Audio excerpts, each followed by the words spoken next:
Binibidyoan mo?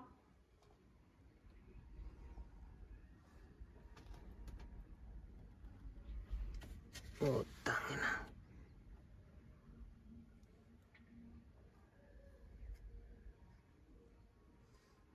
Baba mo na.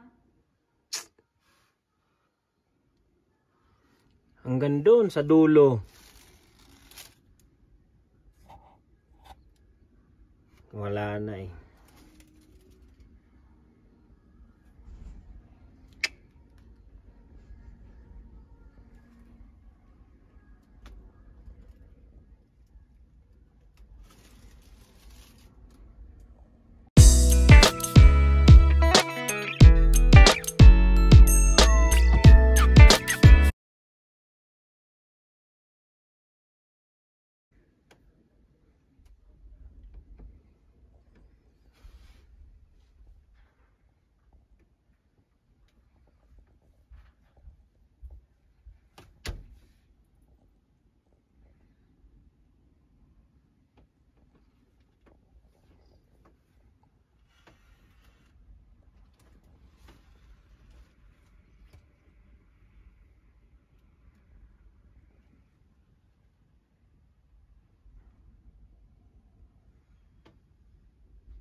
So hi guys, ito pala yung mga nakita sa taas ng aming attic.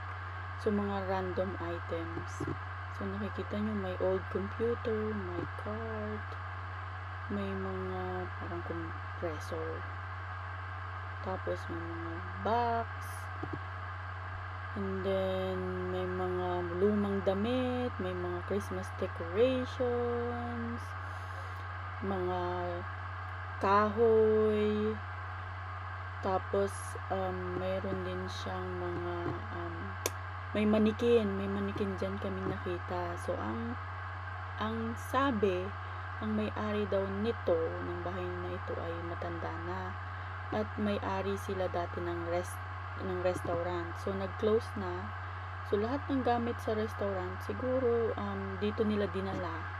Tapos, sobrang tanda na ng may-ari, hindi na niya maalala na doon pala niya sa attic nilagay lahat ng mga gamit. So, kung makikita nyo, talagang punong-puno yung attic namin ng mga random items. Mga old namin, mga antique, mga chandelier, may mga camping